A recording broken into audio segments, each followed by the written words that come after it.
9 bodies, 7 children, all shot through the eye. This is not a horror movie. It's the devastating reality of the Marcus Wesson case.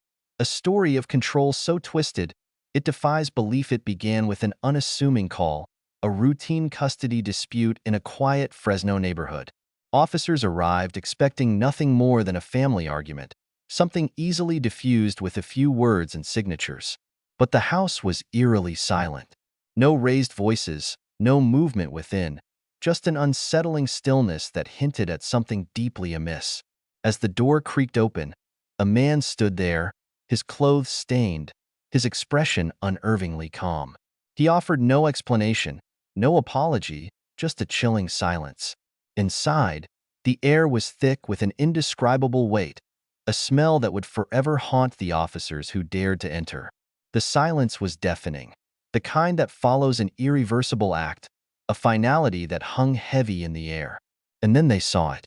In the back room, 9 bodies lay arranged in a macabre tableau, each with a single gunshot wound to the eye. Scattered amongst them were antique coffins, their presence adding an eerie layer to the already horrifying scene. This wasn't just a crime scene. It was a tragedy beyond comprehension. 9 lives extinguished, and standing outside, seemingly unfazed, was the man who called himself their father. How did this happen? How did such unimaginable evil fester undetected for so long? And how did a father, a figure meant to protect, become the architect of such devastation? The answers lie buried in years of manipulation, a twisted doctrine of control, and a family held captive by fear and warped faith. This isn't just a story about a single, horrific event. It's about the years leading up to it, the choices made, the control exerted, and the people who saw but looked away. It's about how one man, Marcus Wesson, twisted faith, family, and love into tools of manipulation, binding those closest to him into absolute submission. Welcome to True Crime Stories Archive, your gateway to the chilling world of real-life horror. Here, we delve into the darkest corners of humanity, unearthing terrifying stories of true crime that will leave you sleeping with the lights on. If you're new here, don't forget to subscribe and hit that notification bell so you never miss an episode. Tonight, we descend into the abyss of a family shattered, a tale of manipulation so profound, it defies comprehension.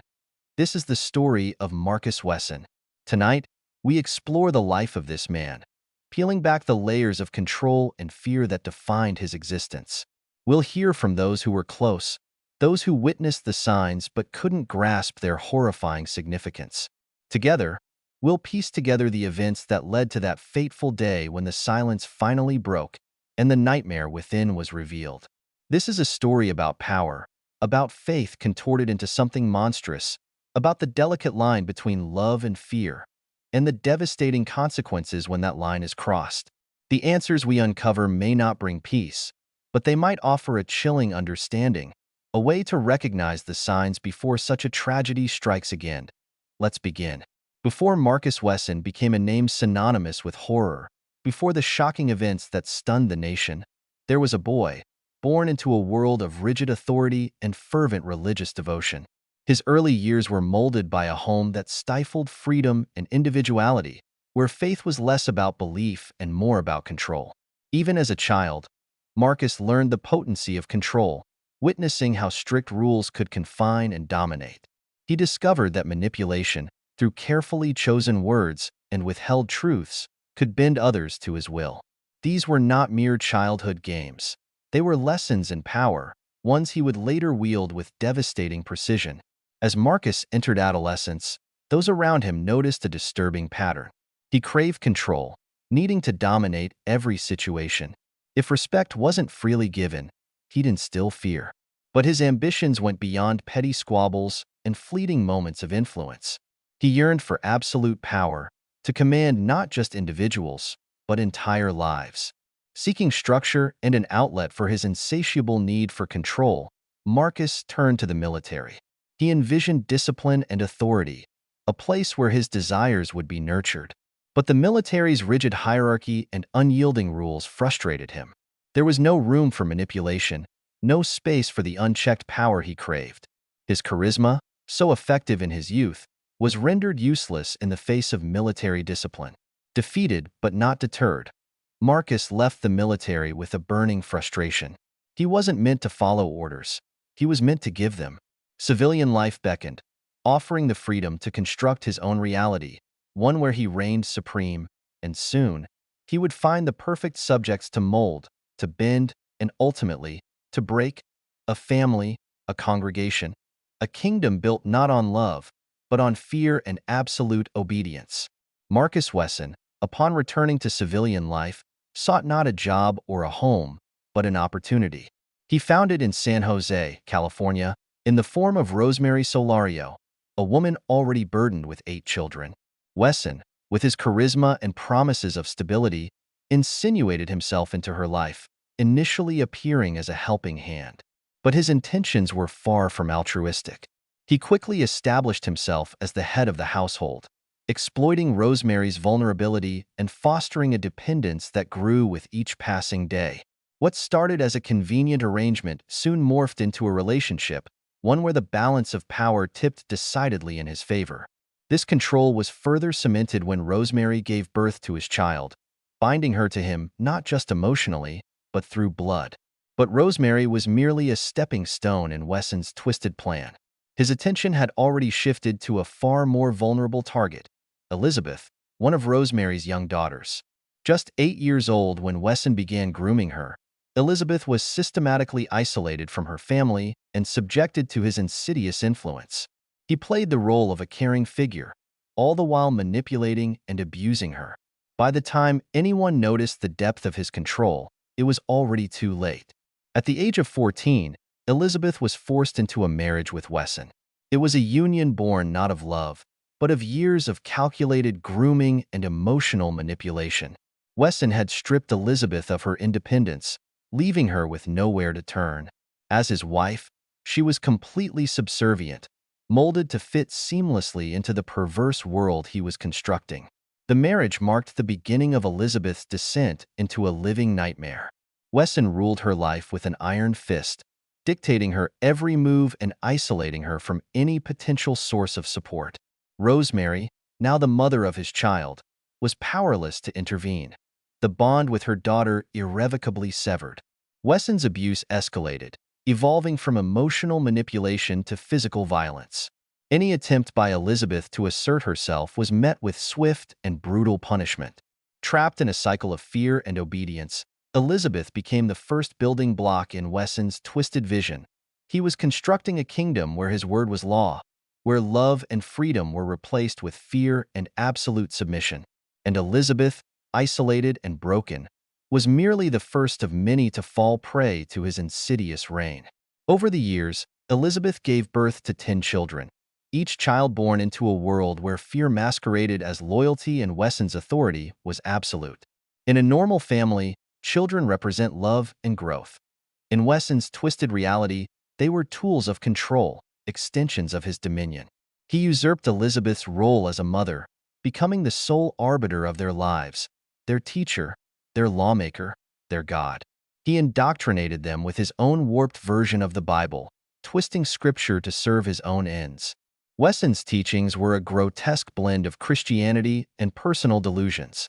He proclaimed that Jesus Christ was a vampire, his blood holding the key to eternal life.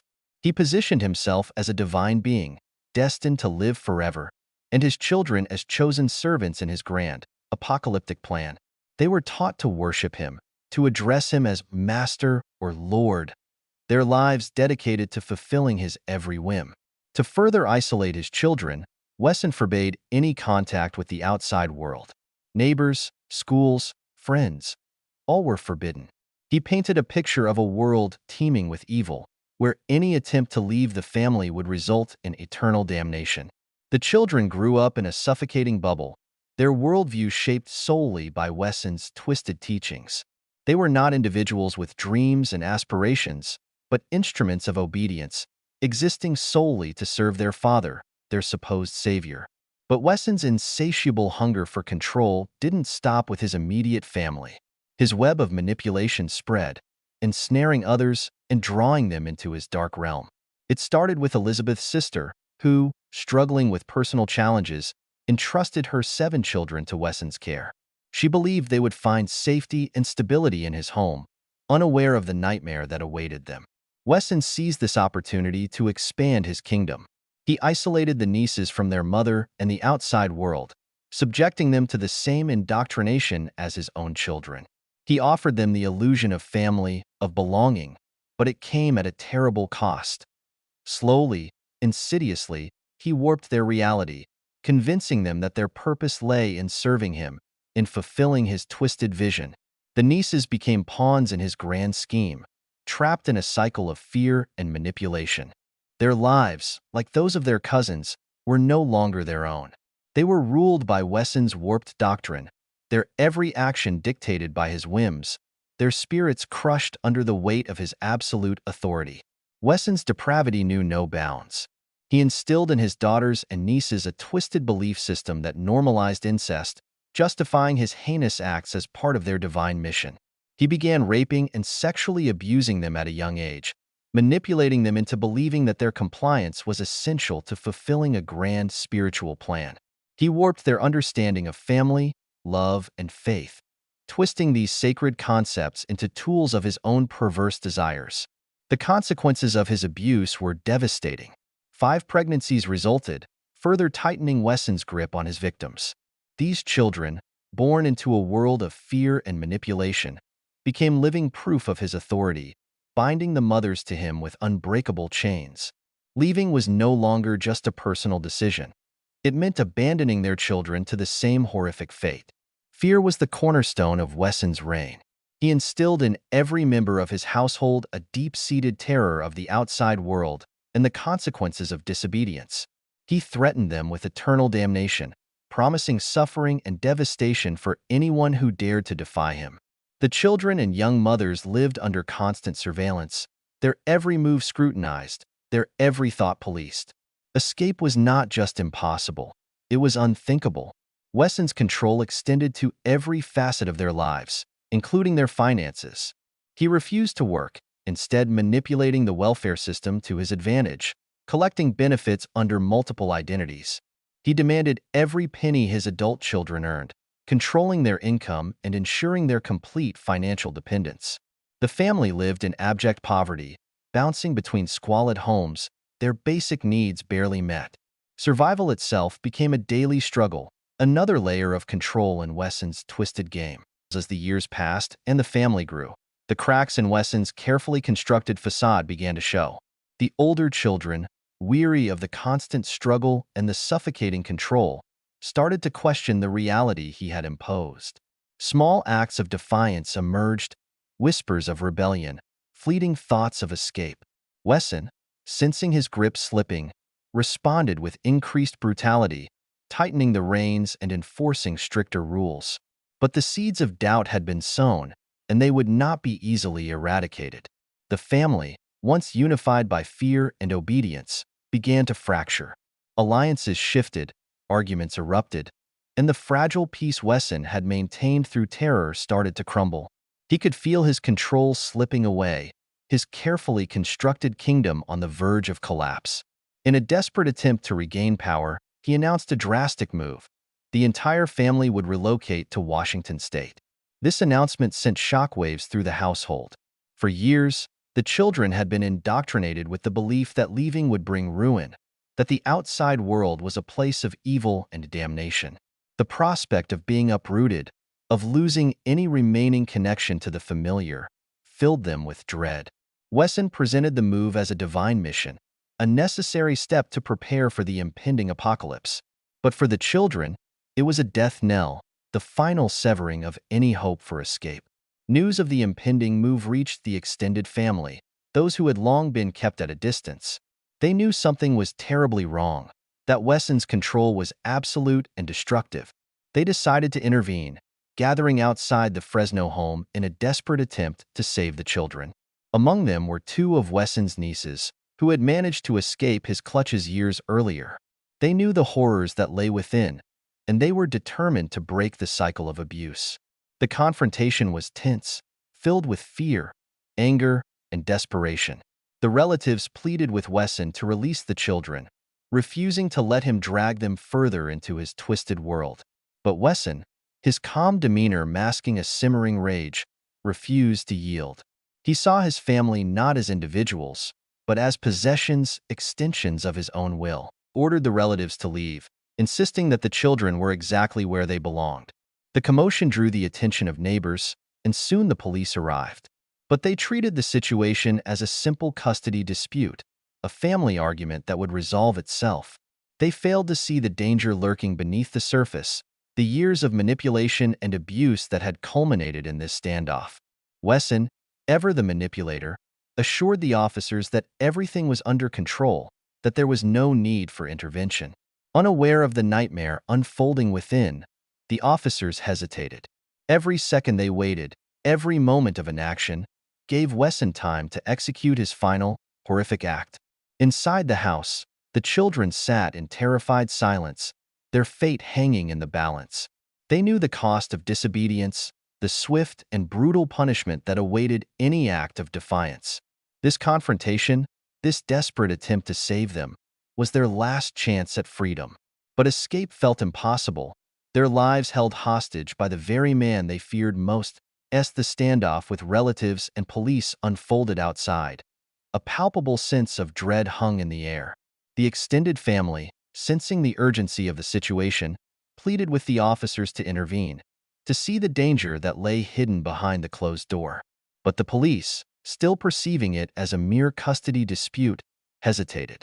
This hesitation would prove fatal. Suddenly, Wesson retreated back into the house, slamming the door shut. A chilling silence fell over the scene. Moments later, muffled noises, then the unmistakable sound of gunshots, shattered the quiet afternoon. Panic erupted. The officers, their initial assumptions now violently shattered, pounded on the door, demanding entry. But the only response was an eerie silence, a silence that spoke volumes about the horror unfolding within. When police finally forced their way into the house, they were met with a scene of unimaginable carnage. In a dimly lit room, amidst antique coffins that seemed to mock the sanctity of life, lay 9 bodies, 7 children, 2 of Wesson's daughters, all shot once through the eye with chilling precision. It was a methodical execution, cold and calculated, the culmination of years of twisted control. The officers stood frozen, the weight of the tragedy crushing them. The silence was deafening, the stillness unbearable. What had begun as a desperate attempt to save the children had ended in unspeakable tragedy. 9 innocent lives extinguished in a matter of minutes. Outside, the relatives who had gathered to intervene were met with the devastating news. Their worst fears had been realized, their desperate pleas ignored. The weight of their loss was immeasurable, a grim reminder of the power Wesson had wielded over his family until the very end. Among the victims was Sabrina Wesson, one of Marcus's eldest daughters. As investigators pieced together the events leading up to the murders, a horrifying theory emerged. It seemed likely that Sabrina had been coerced into carrying out the killings, following her father's twisted orders before turning the gun on herself. The idea that she, after years of manipulation and abuse, had been the one to pull the trigger was almost unbearable. But in the warped reality Wesson had created, nothing was impossible. Investigators grappled with the possibility that Sabrina had been so completely indoctrinated that she believed the murders were part of a divine mission, that her obedience was the only way to fulfill her destiny. The lack of witnesses inside the house left many questions unanswered. Had Sabrina acted alone, or had Wesson assisted her in this horrific act? Was this a mass murder fueled by one man's insatiable desire for control, or the ultimate act of submission from a daughter who saw no other escape? The forensic evidence offered little clarity. The positioning of the bodies, the precision of the gunshot wounds, all pointed to a carefully planned execution. But there were no clear fingerprints on the weapon, and the ballistics results were inconclusive. Investigators were left to rely on the fragmented and often contradictory testimonies of the surviving family members. Some insisted that Sabrina would never have acted on her own, while others, traumatized and fearful, hinted that she may have been the one to fire the fatal shots, but only under Wesson's coercion. The truth remained elusive, buried beneath layers of trauma, fear, and manipulation. But one thing was undeniable. 9 innocent lives had been lost, and Marcus Wesson, the architect of this nightmare, would be held accountable. The tragedy inside the Wesson home set the stage for a complex legal battle. Prosecutors charged Marcus Wesson with 9 counts of first-degree murder and 14 counts of sexual abuse. They argued that Wesson, through decades of manipulation and control, was ultimately responsible for the deaths, regardless of who pulled the trigger. They painted a picture of a man who had isolated his family from the world, twisted religion to serve his own desires, and exploited his daughters and nieces for power. The murders, they argued, were the horrific culmination of his reign of terror. Wesson's defense team presented a different narrative. They acknowledged the unconventional nature of the household, but insisted that Wesson had not committed the murders. They placed the blame squarely on Sabrina, arguing that she had acted alone, driven by a combination of personal turmoil and misguided loyalty. They portrayed Wesson as a grieving father, his unconventional beliefs tragically misunderstood. The trial captivated the nation as family members took the stand, reliving the trauma they had endured. Their testimonies were heart-wrenching, revealing the depths of Wesson's manipulation and the suffocating fear that had permeated their lives. In the end, the jury found Marcus Wesson guilty on all counts. They concluded that his control over the family made him responsible for the tragic outcome, regardless of who fired the fatal shots. He was sentenced to life in prison without the possibility of parole. But the story doesn't end there. The survivors were left to pick up the pieces of their shattered lives, grappling with the trauma and seeking healing in the aftermath of unimaginable horror. The public grappled with the case's implications, questioning how such atrocities could go unnoticed for so long and demanding accountability from the institutions designed to protect children. The Marcus Wesson case is a chilling reminder of the destructive power of manipulation and control. It forces us to confront uncomfortable truths about abuse, religious extremism, and the failures of social systems. It challenges us to be vigilant, to recognize the signs of abuse, and to intervene before it's too late. And as we conclude this tragic tale, we ask you, how can we better identify and address the subtle signs of manipulation and control? How can we ensure that the vulnerable are protected and that such horrors are never allowed to happen again? Share your thoughts in the comments below, and don't forget to subscribe and hit that notification bell so you don't miss our next exploration into the dark side of human nature. Join us next time as we delve into another chilling case of true crime. Remember, awareness and action are our greatest weapons against abuse and manipulation. Stay curious, stay vigilant, and stay safe.